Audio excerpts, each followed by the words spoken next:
Hello, what's up guys? Welcome back na naman sa ating channel. Today is meron naman tayong bagong i-review product. Ito ay ang Onikuma G80 Gaming Keyboard. So, in-order ko to sa Temu. Hindi maganda ang pagkakapackaging niya.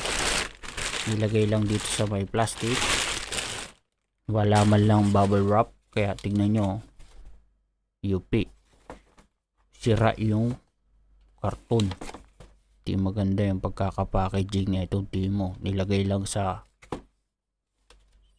plastic. So ngayon guys, i-review na rin to at i-unbox. So samahan nyo ako. Let's go.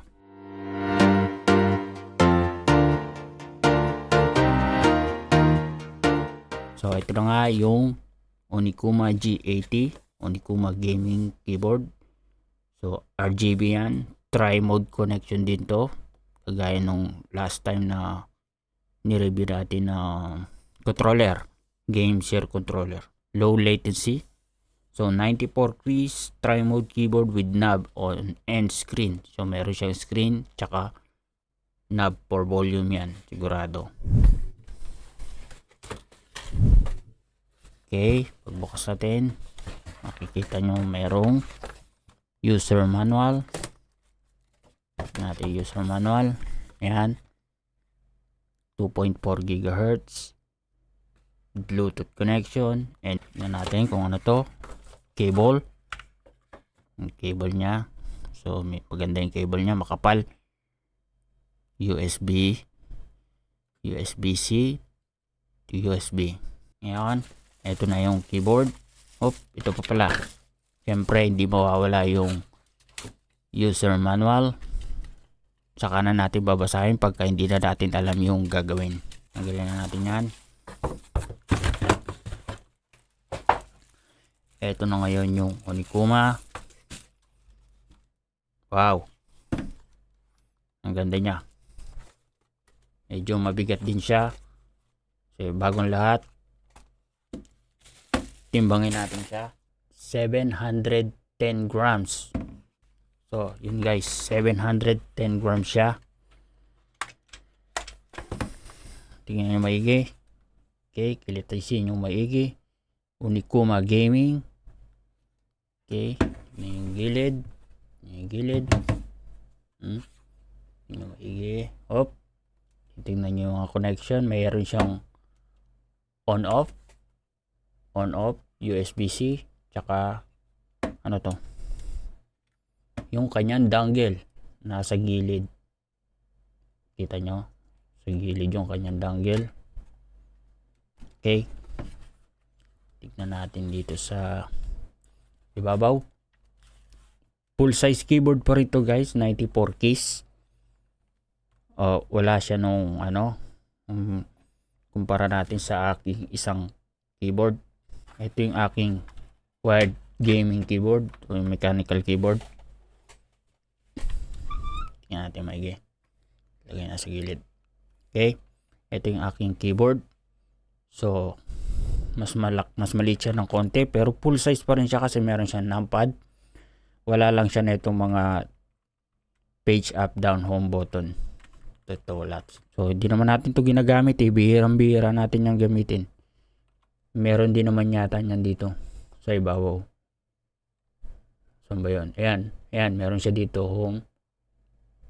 So, meron din siya dito sa ibabaw. Kailangan mo lang gamitan ng function key. Itong aking mechanical keyboard is blue switch to eh. Kaya dinig na dinig mo yun. Yung tunog niya na parang typewriter. Tahimik to guys. Kasi, nga natin, natatanggal ba yan? Hindi yata natatanggal. Kasi ito ay membrane keyboard. Kasi naghahanap ako ng keyboard na tahimik. Ayoko ng maingay na keyboard na. So meron namang mga mechanical keyboard na tahimik lang din. Pero pagka gusto mo talaga ng totally silent na keyboard, ang kailangan mo is yung membrane keyboard. Okay? Kung pipindutin siya maigi, malambot siya, sobrang lambot. Hindi siya, parang hindi siya mashy pindutin. Alam niyo yun, yung parang masyadong mahirap pindutin kasi parang makunat. Pero hindi siya makunat. Napakalambot niya. No. Ayan yung kanyang sounds. Walang kaingay-ingay. Sobrang tahimik ng keyboard. Okay? Sobrang tahimik niyan, guys. Meron siyang numb. Tapos yung numb niya is control din pala yung numb niya. Para sa dito, pindot na pa pala itong tatlo. Bluetooth 1, Bluetooth 2, at saka 2.4. Sabi dito sa website, yung Onikuma is 94 key, 3 mode, membrane keyboard. Ayan innovative control hub with dual function knob. Ito, dual function knob dyan. So, G80, 94 keyboards, 94 keys. So, ibig sabi dito is 200 hours of battery. Rapid charging overpowered by 2000 milliamp lithium battery. So, 2000 milliamp to guys. So, battery daw ay tatagal ng 8 to 10 days of regular use. 30% backlight. USB-C fast charging provide 3 hours full charge. So 3 hours mapu-full charge mo na siya, guys. So ibig sabihin nung 200 hours, so 8 to 10 days, siguro kahit buong araw mo gamitin, siguro to maabot siguro ng mga isang linggo. Ergonomic typing ecosystem. Okay, meron siyang paa daw na 6 degrees and 9 degrees. Ayan, makikita nyo, dalawang klase yung paa niya.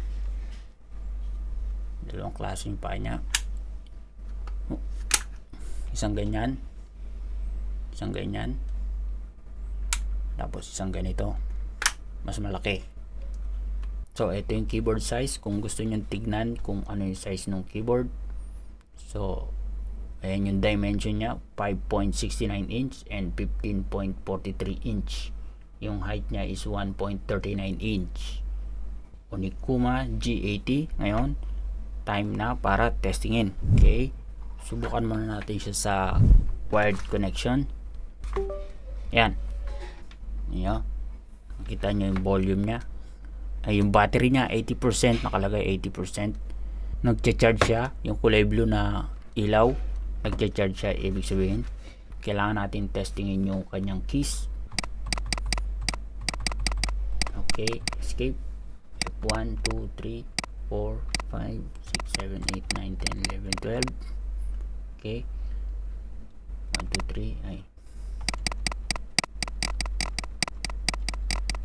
okay, mukhang gumagana naman lahat. Up. Okay,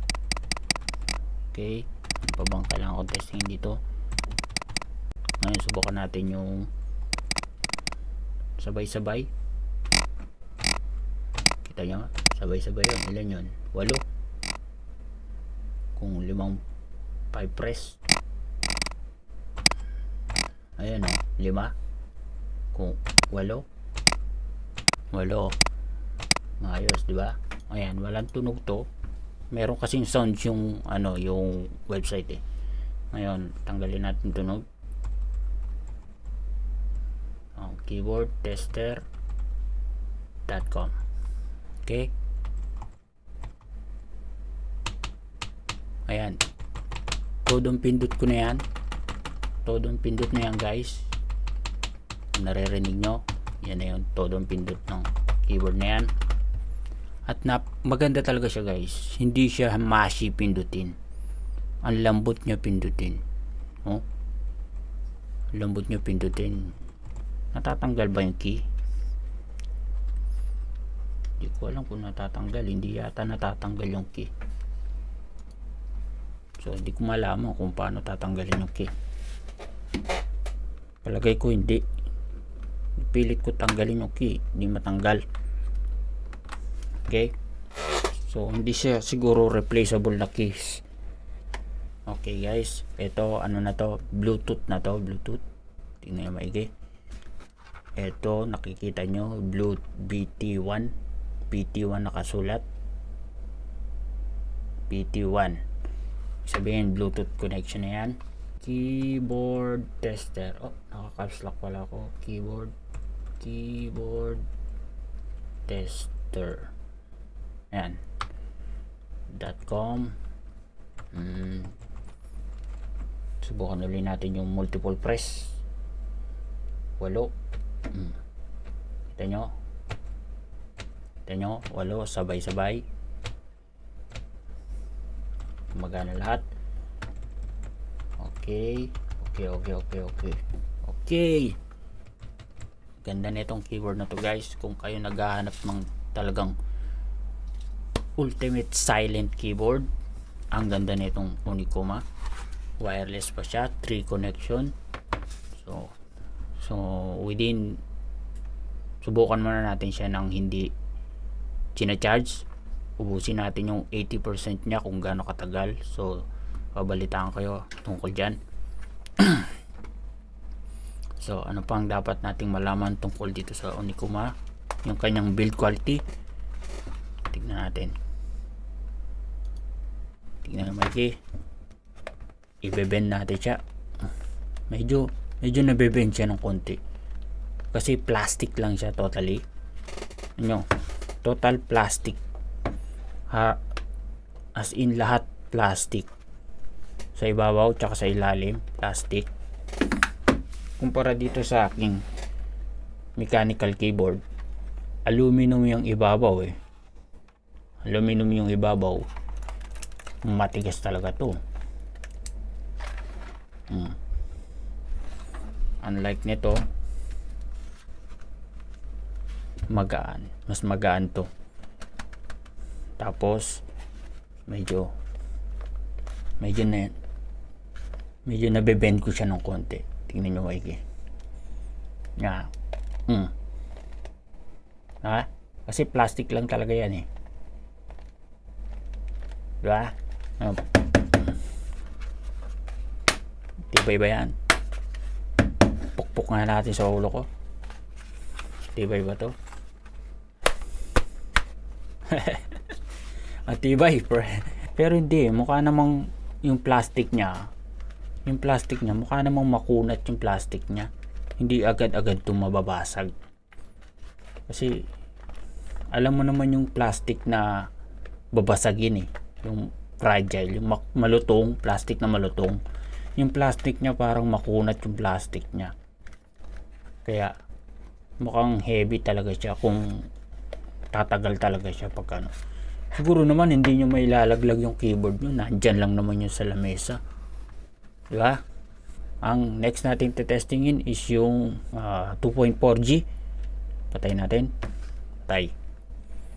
Kunin natin yung 2.4G. Okay. 2.4G. Connect na sa PC. On ulit. Pag nag-on ka, pipindutin mo yung 2.4G. Ayan na. Makikita nyo na ulit. 2.4G. Hindi ko alam bakit Bluetooth 1 and 2. Ibig sabihin dalawa yung Bluetooth nya. Testing again. Keyboard tester. Mali spelling kong keyboard Keyboard tester.com. Unicoma G80. Okay. Nagana siya na maayos guys. Ngayon again, testing again yung maraming button. Again, dami naman yan. 8 sabay-sabay. Ba't 3 lang ang pindot ko doon ha?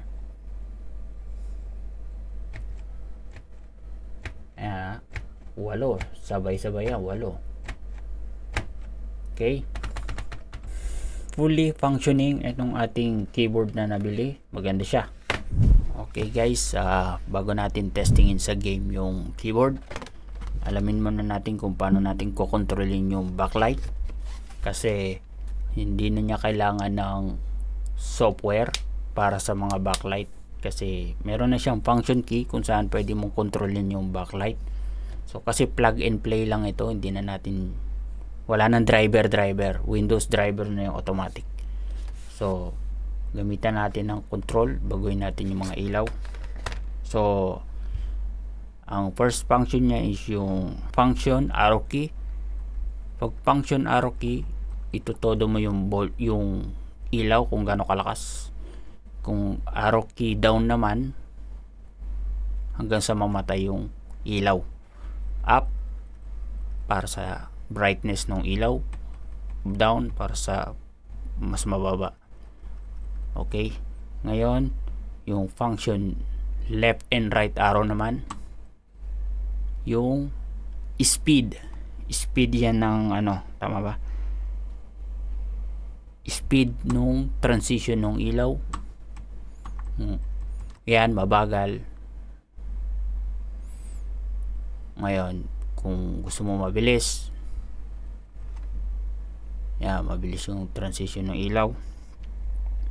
Ngayon, yung susunod is,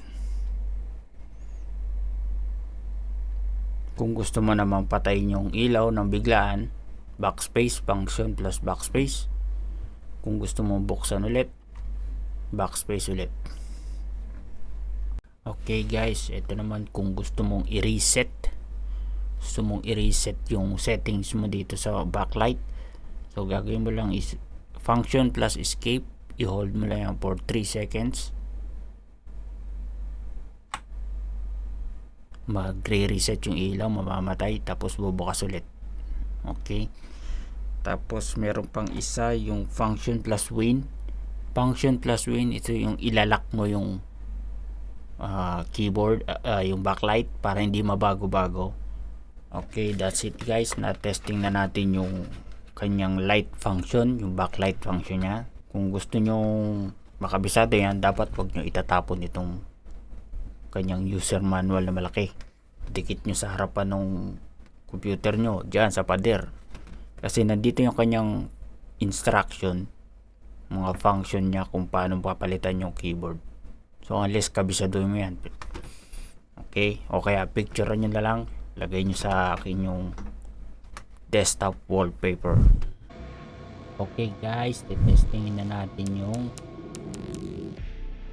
game gamit itong keyboard na to. Inyo.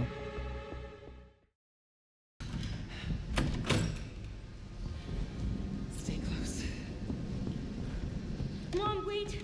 Grace. Press shift to move. Yun naman pala, may takbo naman pala siya, kaya lang mabagal pa rin yung takbo ni Grace. Grace, hurry. Keep moving. Keep moving, keep moving. Oh, ano yun? Oh, may tao. Who's that? Oh, I'm so sorry about the power outage. What happened? Oh, it's probably the electrical panel. It's 40 years old, so it doesn't take much to trip it. Oh, Grace, come on. come on, let's run. Grace, bilisan mo tumakbo. Come on in, Grace. I'm calling the police. No, don't go. Yun.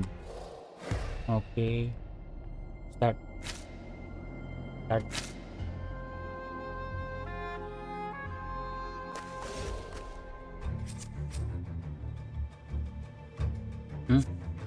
Dito ang move niya. Ito ang kanyang punch.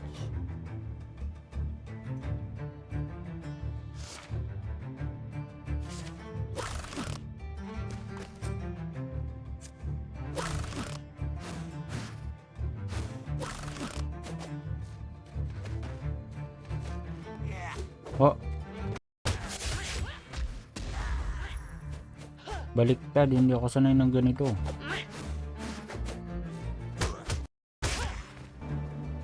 Yun. Ay, talon to. Yun.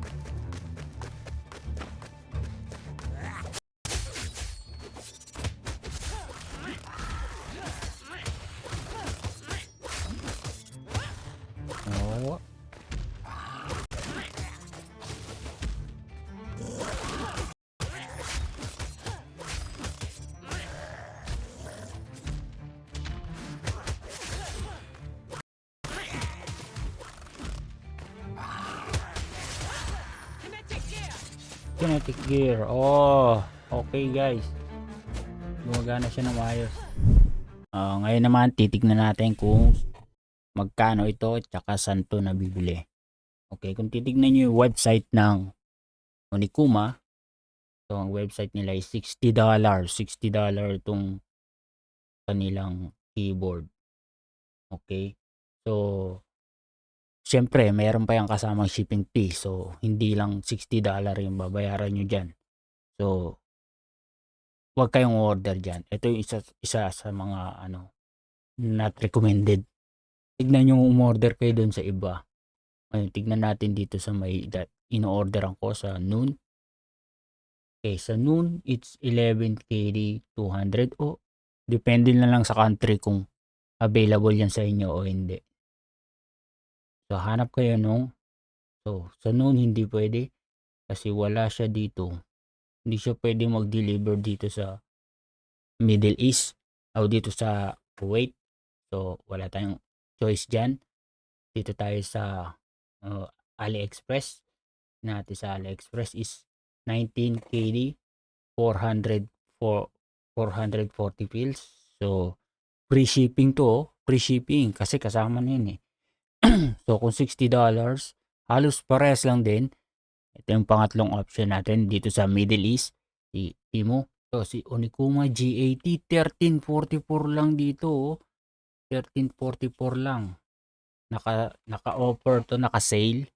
May promotion siya. So, kung hindi man kayo nagmamadali, dito kayo sa, pwede kayong order sa Temu. Dito ako order, kaya lang, yun nga yung nakita nyo unboxing natin, hindi maganda yung pagkakapackaging niya. Binalot lang sa plastic, tapos na. Kaya medyo durug na yung karton nung pagdating sa atin. So, at ang isa pang problema dito is, medyo matagal. 2 to 3 weeks ang delivery time ng Temu, pero minsan dumarating naman ng maaga, kagaya nga nitong order ko. Dapat 2 weeks siya eh. Kaya lang dumating siya within 10 days. So, mas maaga siya. Okay? So, sa Pilipinas naman, kung nasa Pilipinas kayo, ang Onikuma G80 is 1,300. 1,300 dyan sa Lazada. Tapos dito naman sa Shopee is parehas lang din. Kasi isa lang naman din yung mga nagbebenta niyan pag nagbenta sa Lazada pati sa Shopee. So, okay. Tignan nyo kanina kung makikita nyo yung ating keyboard. Ano ba?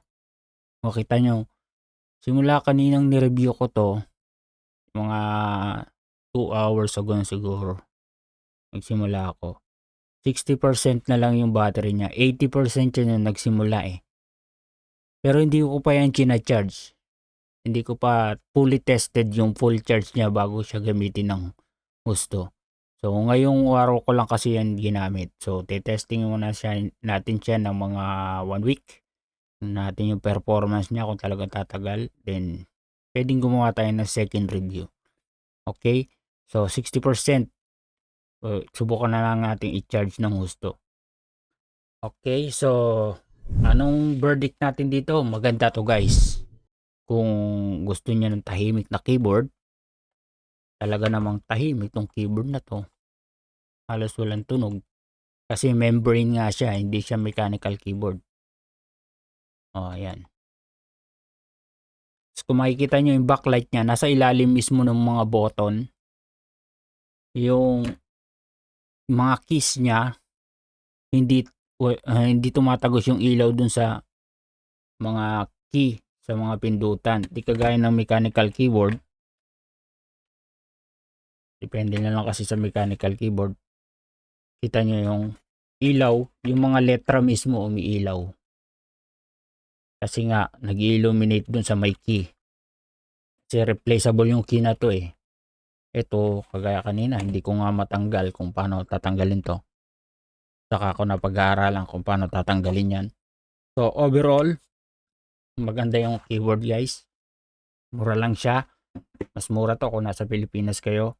So, 3 connection, USB, Bluetooth, and dongle. So, maganda rin siya pang gaming. Lalo na kung naglalaro kayo sa gabi, tulog na lahat ng mga tao, the best siya guys. So maganda to guys.